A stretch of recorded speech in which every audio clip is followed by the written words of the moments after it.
Also, wenn ihr das auf YouTube sehen solltet, dann lasst erstmal ein Like dafür da, dass ich mir jetzt gleich fett Tortilla-Chips reinballern werde. Und let's go, wir schauen Every Major Brand with Nazi Ties explained by a German so. Ist halt lustig, dass wir uns das auf Englisch angucken, aber ja, wir sind international vernetzt, wisst ihr, wie ich meine? One of the world's largest banks, traces part of its legacy. JP Morgan Chase, now one of the world's largest banks, traces part of its legacy to Chase National Bank, which worked with Nazi Germany. After Hitler took power and began rearming, Germany imported large amounts of American goods. Creating a trade deficit it needed dollars to cover. To raise dollars, the Reich Ministry of Economics under Hjalmar Schacht launched schemes like the Rückwanderer program. This involved selling discounted Reichsmark to Americans of Ist das hier nicht der Opa von der alten Faschofrau da? German descent, backed by assets stolen from Jews and refugees? Chase helped facilitate this, enabling Nazi Germany to raise over $20 million. Warum sind die Untertitel so gottlos klein, Alter?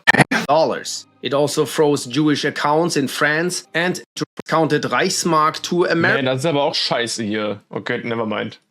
Americans of German descent, backed by assets stolen from Jews and refugees. Chase helped facilitate this, enabling Nazi Germany to raise over $20 million. It also froze Jewish accounts in France. Zeit haben wir mutmaßlich, ja, aber ist es nicht so gewesen, dass ihr Opa Finanzminister von Hitler war? And assisted the Nazis in bypassing US sanctions by blocking French access to funds held in the US. These activities were later revealed through declassified FBI files. Mercedes-Benz. During World War II, Mercedes-Benz, then Daimler-Benz AG, worked closely with the Nazi regime. Its board included many Nazis, and the company produced military vehicles, aircraft engines for the Luftwaffe, and the bulletproof 770 car model used by Hitler, Mussolini, and Hirohito. By 1942, Daimler-Benz had fully shifted to war production, supplying trucks, scout cars, and submarine components. In 1944, nearly half of its 60,000 workers were forced laborers, like Jews and prisoners of war, some of whom were also loaned to other companies for profit. Post-war, it was denazified and permitted to resume production under American oversight. In 1988, the company contributed $12 million to a reparations fund for Nazi-era forced laborers. Adidas was founded in 1924 by Adolf Adi Dassler, later joined by his brother Rudolf, both becoming early members of the Nazi Party. Adolf took on a leadership role in the Ja moin, Digga, das habe ich noch nie von denen gehört. Cool. Hitler Youth until the Johann Ludwig Schwerin von Krosigk ist das. Boah, Digga. Was ein Drecksname. war's end. During World War Aber schön, dass du da bist, Max. II, they took on a leadership role in the Hitler Youth until the war's end. During World War II, their factory shifted to supplying footwear for the Wehrmacht. By 1943, the facility ceased all shoe production and was repurposed to manufacture anti-tank weapons for the Nazi military using forced labor. The Dassler factory was nearly destroyed by advancing US forces in 1945, but was spared after Adi's wife convinced the soldiers that they were only making shoes. Ironically, occupying American troops went on to become some of the company's first major post-war customers. The brothers split in 1947 over disputes, with Adolf taking over Adidas and Rudolf creating Ruda, which later became Puma, sparking a bitter rivalry. L'Oreal, now the world's largest cosmetics company, has roots tied to Nazi collaboration. Founder Eugène Schuller, grandfather of current heiress Françoise Bettencourt-Meyers. Krass. Ja, wirklich, Alter. Die hätten also, ich halte mich bedeckt, ne? Aber man hätte auf jeden Fall richtig entnazifizieren müssen, so. Und, man hätte richtig entnazifizieren müssen. Was a known anti-Semite and supporter of the violent fascist group La Cagoule. He financed the group, hosted meetings at L'Oreal HQ, and was linked to their crimes, including synagogue bombings and political assassinations. Schuller also partnered with German firm Druckfarben through his Valentin paint company to supply the German Navy. From 1940 to 43, his income rose nearly tenfold. He collaborated with Nazi officials like SS commander Helmut Knochen and was involved in the deportation of French Jews and execution of resistance fighters. Though later Ja, wirklich eine Schande, Digga. Das ist der Zweite Weltkrieg, Digga, dass 27 Millionen Rotarmisten gestorben sind, Alter, und jetzt, aber es wurde nie richtig entnazifiziert. Das ist wirklich eine absolute Schande, Alter. charged with collaboration, Schüller was never convicted. After the war, L'Oréal hired several La Cagoule members, including Jacques Corrèze, who became CEO of L'Oréal USA. BMW's largest shareholders, the Quandt family, built much of their wealth through Nazi collaboration. Ja, die haben doch die Flugzeugmotoren gemacht, oder? Bayern Motorenwerke und so. Patriarch Günther Quandt and his son Herbert employed around 50,000 forced laborers from concentration camps in their factories during the Third Reich. These workers produced batteries, weapons and ammunition for Nazi military contracts through the family company Akkumulatorenfabrik AG. The Quandts also took over Jewish-owned businesses confiscated by the Nazis. Herbert's stepmother, Magda, divorced Günther to marry Joseph Goebbels, Hitler's close ally and propaganda minister. After the war, the Quandts became major shareholders in BMW, which itself had supplied the Nazi military with arms and aircraft engines using slave labor from Dachau. Porsche, founded in 1931 by Ferdinand Porsche, played a key role in Nazi Germany's war machine. A Nazi party and SS member, Ferdinand designed the People's Car, the Volkswagen Beetle, at Hitler's request, backed by state funding. Though Porsche didn't initially make cars under its own name, it quickly shifted to military production during the war. Porsche engineered tanks, off-road vehicles like the Schwimmwagen. Ich gehe immer noch Crash Out auf diesen Bolo Ramelow-Clip. Und das ist auch gut so, Alter, wirklich. The Elephant tank destroyer and contributed to weapons systems such as the V-1 flying bomb. Ferdinand Porsche's close relationship with Hitler secured him major contracts. In his factories, Ey, Kryutu, was geht ab? Schön, dass du da bist. he used around 3,000 forced laborers under brutal conditions, with workers subjected to starvation and abuse. However, the production volume was quite low. His profits still soared, but after the war, Porsche was arrested by the French and sent to prison. Then, Porsche's son, Ferry, took over and shifted the brand's focus. Since then, the company has contributed $2.5 million to a German reparation fund.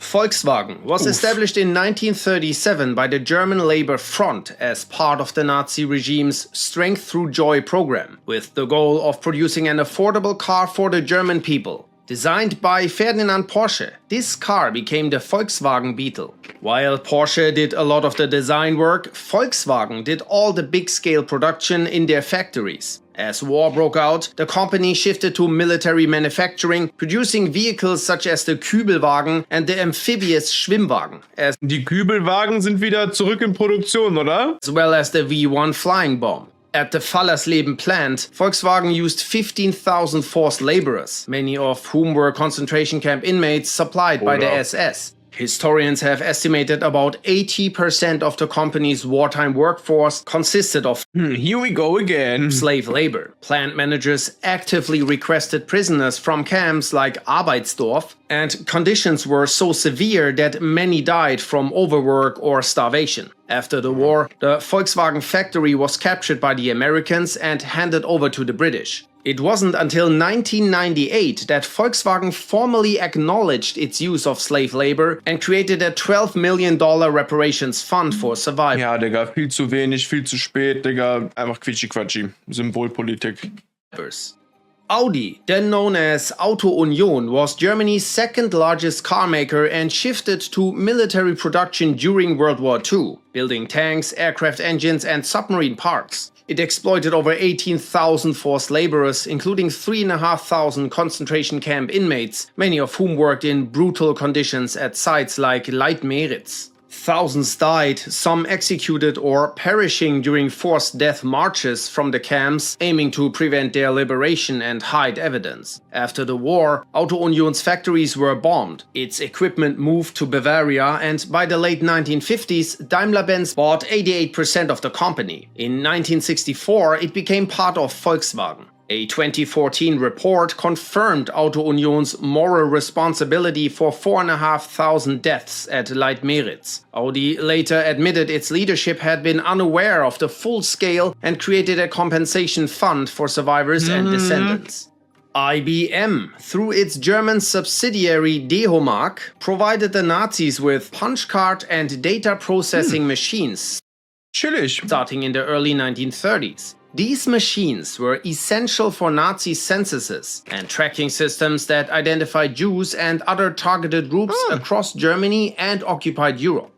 Chillig. The data enabled efficient deportations and camp internments, with IBM machines operating in places like Dachau. IBM sent technicians to train SS personnel and maintained a steady supply of equipment, parts and punch cards. In 1937, CEO Thomas Watson received the Order of the German Eagle from Hitler for IBM services. Even after World War II began, IBM continued aiding the regime, sending machines and refusing to sell off Dehomark, keeping control from New York. In 1940, IBM created a Dutch branch that helped identify Jews for deportation in the Netherlands. In a 2001 statement, IBM claimed that they had limited control over Dehomark. IG Farben was a key industrial backer of the Nazi regime, producing Zyklon B for gas chambers and building a synthetic rubber plant near Auschwitz, where 35,000 forced laborers worked. The company also conducted chemical and drug experiments on Jewish prisoners, many tied to Josef Mengele. IG Farben had a direct deal with the SS for slave labor, over 83,000 at Auschwitz alone, and requested new prisoners when others died. A lab at Birkenau, run by Bayer, then part of IG Farben, infected women with diseases like diphtheria and tuberculosis for experimentation. Executives were tried for war crimes after the war in the IG Farben trial. One of them, Fritz Mehr, was sentenced to 7 years for his role in planning Nur 7? Monowitz Camp. Bruder, das müssen 700 sein, wenn der nicht... Alter. But later became chairman of Bayer's supervisory board. IG Farben was dissolved in 1952 with Bayer and BASF as successor companies. Bayer's Nazi Legit haben wir die heute in der Tagesschau gesehen. Absolut crazy. ties resurfaced in 1999 during a lawsuit over human experiments accusing officials of bribing Nazis to access prisoners. Kodak, an American company, maintained its operations across Europe during World War II, including in Nazi Germany. Its German subsidiary, Kodak AG, was placed under the control of trustees to ensure it could continue functioning even if hostilities broke out between Germany and the US. During the war, Kodak produced fuses, detonators and triggers, using slave labor at its Stuttgart and Berlin-Köpenick plants. Factories in Nazi-occupied France also supported the German war effort. While Kodak's headquarters in New York didn't appear to directly control its German operations, it maintained full control over subsidiaries in neutral countries like Switzerland, Spain and Portugal, nations that continued trading with Nazi Germany. Goods produced in German territory were funneled through these neutral countries and imported into the US. One of Hitler's close economic advisors, Wilhelm Kepler, had strong ties to Kodak and other US firms. Despite these collaborations, Kodak faced no penalties during or after the war. General Motors' Opel division, based in Germany, supplied vehicles to the Nazis, including the Opel Blitz truck, considered important for the Nazi war machine. GM's leadership opposed the New Deal and supported Hitler. Vice President James D. Mooney met with top Nazi officials in the 1930s and received the Order of Merit of the Eagle. The US later paid General Motors $32 million for bombing its German plants. In 1974, a Senate investigation revisited GM's wartime role. GM denied involvement, claiming Nazis had full control of Opel.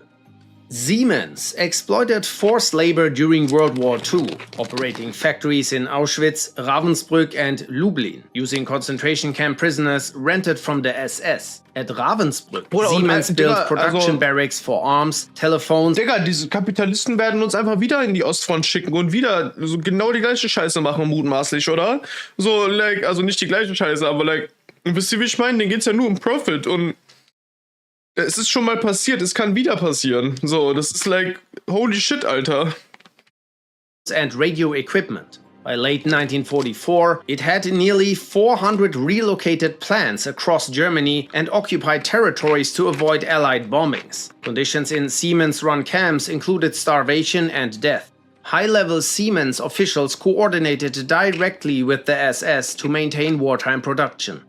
Standard Oil was Es hört einfach nicht auf, Digga. a corporate trust in the petroleum industry founded in 1870 by John D. Rockefeller. Via its German subsidiary, in which it held 50% stakes, it dominated Germany's fuel market by 1935. It had close ties to IG Farben and tried forming a cartel to split control. Standard over oil, Farben over chemicals. Standard Oil allegedly withheld synthetic rubber tech from the US, delaying domestic production and worsening a rubber shortage. During World War II, its facilities used forced labor, including a subcamp of the Stutthof concentration camp. A blocked $24 million deal would have let Standard Oil transfer Hungarian plants to Nazi control. Today, Standard Oil is ExxonMobil. Deutsche Bank, one of the largest commercial banks in the world, was a key financer of the Nazi regime, firing Jewish employees, seizing Jewish assets, and loaning funds to build the IG Farben and Auschwitz facilities using Ja, Digga, ja, PDL wird uns auch in die Ostfront schicken, ne? Oder nicht? Ja, ist ja eigentlich auch, ja. stolen Jewish gold. It helped the Nazis bypass sanctions, sell looted gold, and expand control over banks in occupied territories. After the war, wartime director Hermann Abs was arrested but never convicted and later became chairman in 1957. Hugo Boss. In 1931, founder Hugo Ferdinand Boss joined the Nazi Party and became a sponsoring member of the SS. Soon, the company received government contracts and produced uniforms for the SA, SS, and later the Wehrmacht. Though Gay woman drone pilots. Hugo was not involved in their design. The company used forced laborers, mostly Soviet and Polish women, and prisoners of war during World War II. Management openly supported Hitler, with Hugo Boss displaying a photo of himself with Hitler at home. After the war, Hugo was fined for his involvement but classified as a follower. In 2000, the company joined a compensation fund and in 2011 issued a statement of regret. Associated Press, an American news agency, cooperated with the German regime in the 1930s, becoming the only Western installment allowed to operate in Hitler's Germany after others like Keystone and Wide World Photos were shut down by 1935. To stay, AP agreed not to publish anything that could weaken the Reich, and hired staff connected to Nazi propaganda, including an SS photographer. The AP gave the regime access to its photo archives, which were used in anti-Semitic propaganda with images personally selected by Hitler. AP's German bureau supplied images to the US before 1941. Afterwards, it was Ey, Symbol ist was geht ab? Einfach Schere sagen und weitermachen. Schere. fully controlled by the Nazis. AP rejects a direct collaboration and points at coercion from the regime. Dr. Oetker is a German company that produces cake mixes, frozen pizza, pudding, and more. During World War II, the company was led by Waffen-SS member Rudolf August Oetker. It supported the Nazi war effort by supplying pudding mixes and munitions to German troops and used slave labor in its facilities. The family profited from close ties to the regime, and their private bank employed Rudolf von Ribbentrop, son of Minister of Foreign Affairs Joachim von Ribbentrop.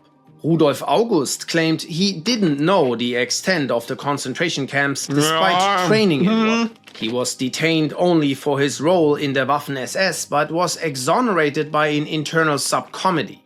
The company later expanded globally, with yearly sales Wo waren da jetzt Antisemitismus? Bruder, wir gucken gerade ein Video zu Nazi-Shit. Jetzt bin ich verwirrt. revenue in the multi-billions. Continental is a German automotive parts manufacturer.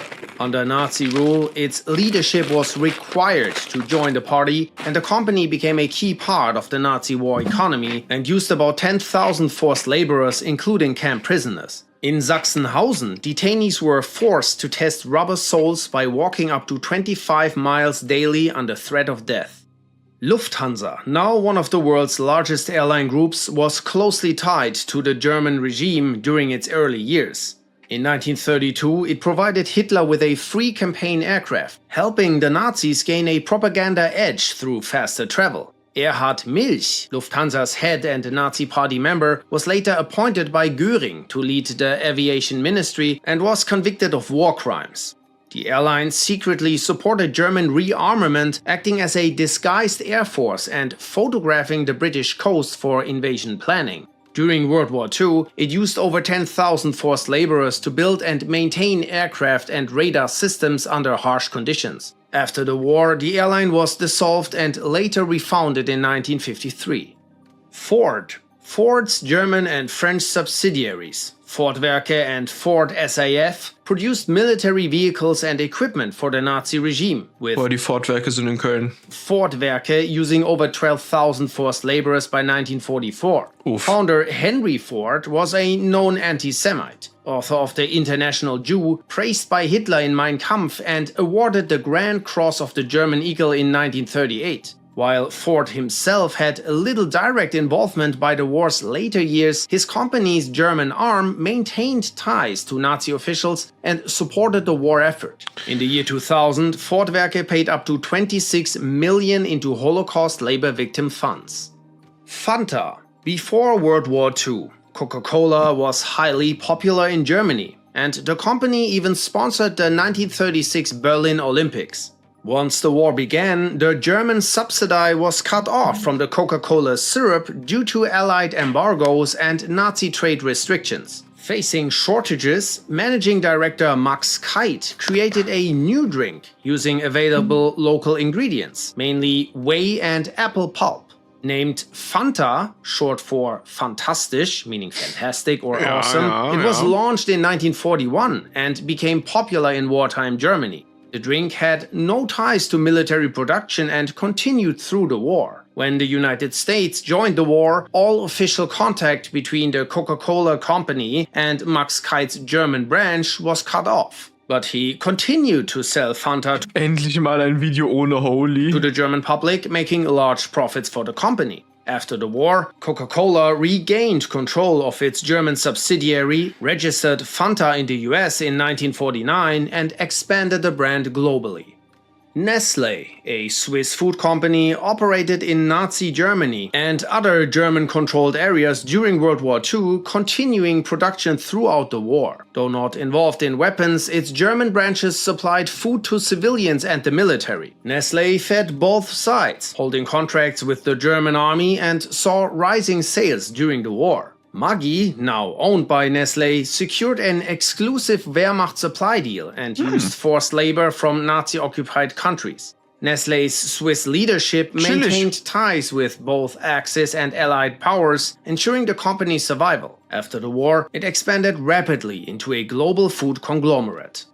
ITT is an American industrial manufacturer based in Connecticut, which maintained deep business ties with Nazi Germany. In August 1933, Adolf Hitler met with Sosthenes Ben, the CEO of ITT, in one of his first meetings with an American businessman. ITT's subsidiaries made payments to SS leader Heinrich Himmler and held a 25% stake in Focke-Wulf, a manufacturer of Luftwaffe fighter aircraft. ITT also owned shares of Signalbau AG, which produced radar and communications equipment for the Wehrmacht. In the 1960s, ITT received $27 million compensation from the US government for Allied bombing damage to its share in the Focke-Wulf plant. Was? Digga, crazy. Bruder, fick Nazis! Ja, aus Seven, schön, dass ihr dabei wart. Fick Nazis, Alter. Peace out.